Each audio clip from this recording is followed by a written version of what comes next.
নমস্কাৰ, মই জ্যোতিষ বিষ্ণু শাস্ত্ৰী। বিভিন্ন ক্লায়েণ্টৰ এক প্ৰশ্ন আজি এই ভিডিঅ'টোৰ জৰিয়তে উত্থাপন কৰিবৰ কাৰণে বা দাঙি ধৰিবৰ কাৰণে এই ভিডিঅ'টো মই ভাবোঁ। সোধে মোক বহু লোকে যে দাদা, টকা পইচাৰ ধন সম্পত্তি অহাৰ কিবা ৰাস্তা আছে নেকি, বাস্তু হওক বা জ্যোতিষশাস্ত্ৰৰ জৰিয়তে? মই এই প্ৰশ্নটিৰ উত্তৰ খুব স্পষ্টভাৱে দিব বিচাৰিছোঁ যে তেনেকুৱা কোনো ধৰণৰ আচলতে উপায় একো নাই। যদিহে আপুনি কষ্ট নকৰে, যদিহে আপুনি পৰিশ্ৰম নকৰে, বিনা পৰিশ্ৰম বা বিনা কষ্টৰে কোনো এনেকুৱা উপায় নাই যি উপায়েৰে আপোনাৰ ঘৰত টকা পইচা আহি পৰিব। আৰু মই খুব বেয়া লাগিছে বিশেষ কিছুমান ব্যক্তিৰ কাৰণে যিবিলাকে কিছুমান ৰীল বনায় আৰু কিছুমান বিভ্ৰান্তিৰ সৃষ্টি কৰে মানুহৰ মাজত। আচলতে চাওক, আপুনি ফিটকিৰি হওক, নিমখ হওক, লং, ইলাচি যিয়ে ঘৰত নাৰাখে কিয়, আপোনাৰ ঘৰত কেতিয়াও ধনকা বাৰিচ নহয়। এনেকুৱা কোনো ব্ৰহ্মাণ্ডত কোনো উপায় নাই, কোনো ৰিমেডি নাই যাৰ দ্বাৰা আপোনাৰ ঘৰত ধনকা বাৰিচ হৈ যাব ৰাতৰাত। যদিহে আপুনি কষ্ট কৰে, আপুনি পাৰিশ্ৰমিক কিবা কৰ্মৰত হৈ আছে, আপুনি যিকোনো কিবা জব কৰে, তাত বাৰে বাৰে কিছুমান বাধা উৎপন্ন হৈ আছে বা বাৰে বাৰে কিছুমান সংকটৰ সৃষ্টি হয়। আপুনি ইনকাম ঠিকেই কৰে কিন্তু ঘৰত আপোনাৰ এটাৰ পিছত এটা সমস্যা জৰ্জৰিত হৈ থাকে বাৰ বাৰ। তেনেকুৱা ক্ষেত্ৰত উপায় থাকে, তেনেকুৱা ক্ষেত্ৰত এনালাইজ কৰা যায় আচলতে আপোনাৰ ঘৰত প্ৰব্লেম কি চলি আছে, প্ৰব্লেমটো কি চলি আছে।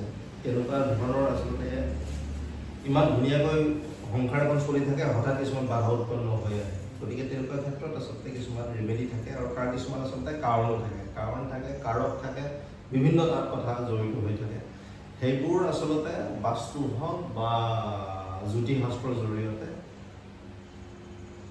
উপায় কৰিব পাৰি, যাৰ দ্বাৰা পুনৰ সেই ঘৰখন আগৰ দৰে সুখ শান্তিৰে ভৰি পৰে বা কিছুমান দোষ থাকিলে সেই দোষৰ পৰা তেওঁলোক নিবাৰণ হ'ব পাৰে। তেনেকুৱা ধৰণৰ উপায় থাকে। গতিকে এনেকুৱা ধৰণৰ কিছুমান কথাৰ লগত মই সকলোকে অনুৰোধ কৰিছোঁ, অন্ধবিশ্বাস কিছুমান মনত সামৰি লৈ কিনে বিচলিত নহ'ব যে আপুনি ফিটকিৰি ৰাখিলে, লং ৰাখিলে, ইলাচি ৰাখিলে, নিমখ ৰাখিলে আপোনাৰ ঘৰত ধনকা বাঢ়ি লৈ যাব। তেনেকুৱা কোনো উপায় নাই। আপুনি কষ্ট কৰিবই লাগিব, সৎ পথেৰে আপুনি আগুৱাবই লাগিব। সৎ পথেৰে যদি আপুনি কষ্ট কৰে, আপুনি সৎ ফলাফল নিশ্চয় পাব। কাৰণ এইখন হৈছে এখন ইউনিভাৰ্চ। গতিকে ইউনিভাৰ্চৰ লগত কেতিয়াও খেল কৰিব নোৱাৰে, সেইটো কিন্তু সদায় মনত ৰাখিব, ইউনিভাৰ্চৰ লগত কেতিয়াও খেল কৰিব নোৱাৰে। চ' মই স্পষ্টভাৱে এই কথাকে ক'ব লৈছোঁ যে ঈশ্বৰৰ ওপৰত ভক্তি ৰাখক। যাকে আপুনি ইষ্ট দেৱতা যাকে মানে, দেৱীক মানে বা দেৱতাক মানে, যাকে মানে আপুনি, মই এইটোৱে ক'ব বিচাৰিছোঁ যে এনেকুৱা নহয় যে আপুনি পাৰ্টিকুলাৰলি এইজনকে মানে, তেওঁক মানিলে নহ'ব, আপুনি এইজনক মানিব লাগিব, তেনেকুৱা একো নাই।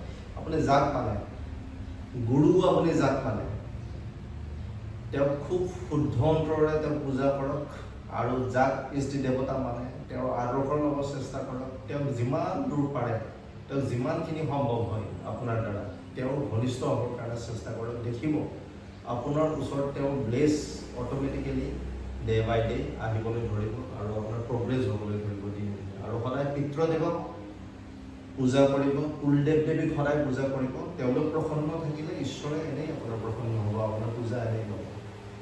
ধন্যবাদ।